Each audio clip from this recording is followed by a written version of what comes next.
Rowdy ఎందుకు వారం రోజులు స్కూల్కి పంపించకూడదని కార్తీక్ దీపని అడుగుతాడు. ఊరు వెళ్ళాలని అనుకుంటున్నాను, అందుకే స్కూల్కి పంపించడం లేదని చెప్తుంది. కార్తీక్ శౌర్యను పలకరిస్తే అలిగి బొంగమూతి పెడుతుంది. నేను నీతో మాట్లాడతానని చెప్తుంది. నేను ఫోన్ చేసి రమ్మంటే సరే అన్నావు, కానీ రాలేదు నీకోసం. ఎంతో ఎదురు చూశానో తెలుసా అని అడుగుతుంది శౌర్య కార్తీక్ని. కావాలని నువ్వు నా దగ్గరికి రాలేదు కదా అంటుంది. లేదు, నేను ఆఫీస్కి వెళ్ళాలని చెప్తాడు. కాదు, నువ్వు వచ్చావు, నాకు అనిపించింది అని చెప్తుంది. ఫంక్షన్కి ఎందుకు రాలేదని కార్తీక్ని నిలదీస్తుంది. దీప వారించాలని చూసినా కూడా శౌర్య మాత్రం వినిపించుకోదు. ఇక ఎప్పుడు ఫ్రెండ్స్ని ఇలా లేనని ప్రామిస్ చేయమని అడిగితే ఎప్పుడు బాధ పెట్టనని ప్రామిస్ చేస్తాడు. అమ్మ కనిపించకపోతే ఎంత బాధ కలుగుతుందో నువ్వు కనిపించకపోయినా అంతే బాధ కలిగింది. మనం ఎప్పుడు ఇలాగే ఉండాలని అంటుంది. స్కూల్లో చాలా బాగా మాట్లాడావని మెచ్చుకుంటాడు. నీకు ట్రీట్ ఇస్తానని మన రెస్టారెంట్కి వెళ్దామని దీప శౌర్యని రమ్మని పిలుస్తాడు. దీప మాత్రం నేను రాలేనని చెప్తుంది. సరే అయితే రౌడీని తీసుకుని వెళ్తానని అనేసరికి నరసింహ మాటలు తలుచుకుంటుంది. శౌర్య బతిమాలదంతో బయటకు వస్తానని ఒప్పుకుంటుంది. బయటకు వెళ్తానని శౌర్య తెగ సంబరపడిపోతుంది. అమ్మకు వంట చేసినందుకు దీపక్ థ్యాంక్స్ చెప్తాడు. రౌడీని స్కూల్కి పంపించకపోవడానికి కారణం ఏంటని మళ్ళీ అడుగుతాడు. కానీ దీప చెప్పదు. కారణం ఏంటో తెలుసుకుంటాను, ఏదో ఒకరోజు తెలుస్తుంది అనేసి వెళ్ళిపోతాడు.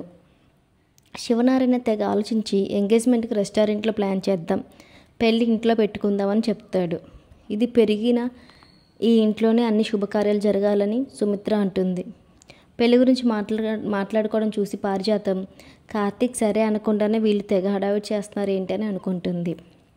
కార్తీక్ వచ్చేదాని గురించి మాట్లాడుకుంటారని అడుగుతాడు.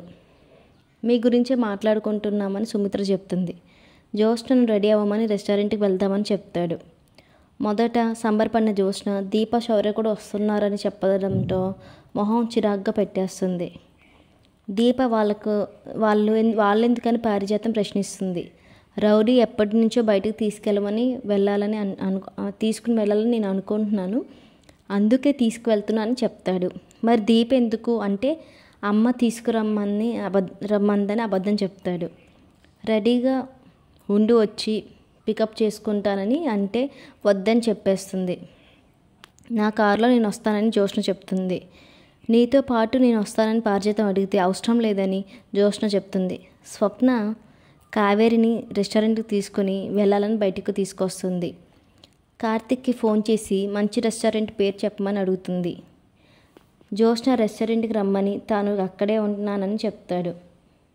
కార్తీక్ రెస్టారెంట్ చూసి ఎంత పెద్దగా ఉందో నీ టిఫిన్ సెంటర్ కూడా ఇలాగే పెద్దగా ఉంటుందా అని శౌర్య అడుగుతుంది.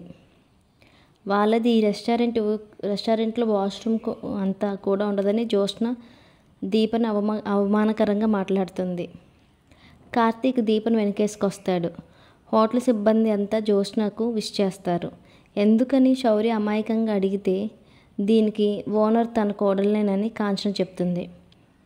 పెళ్లి విషయం మాట్లాడమని తెలిసి దీపని ఎందుకు తీసుకొచ్చాడని శ్రీధర్ అనుకుంటాడు. అప్పుడే అక్కడికి కావేరి తీసుకొని స్వప్న రెస్టారెంట్కి వస్తుంది. పెళ్లి విషయం మాట్లాడాలని దీప ఎందుకు తీసుకొచ్చాడని జ్యోత్స్న కూడా అనుమానిస్తుంది. దీప రెస్టారెంట్ బయట స్వప్న వాళ్ళను చూసి కంగారు పడుతుంది. శ్రీధర్ గారి కుటుంబంతో చూస్తే నిజం తెలిసిపోతుందని టెన్షన్ పడుతుంది. ఇలా అందరి ముందు తెలిసిపోవడం మంచిది కాదని అనుకుంటుంది. దీప శ్రీధర్కి సైగ చేసి బయటకు చూడమని చెప్తుంది. స్వప్న వాళ్ళని చూసి శ్రీధర్ చాలా టెన్షన్ పడతాడు. ఈ రోజుతో ఎపిసోడ్ ఇంతటితో ముగుస్తుంది.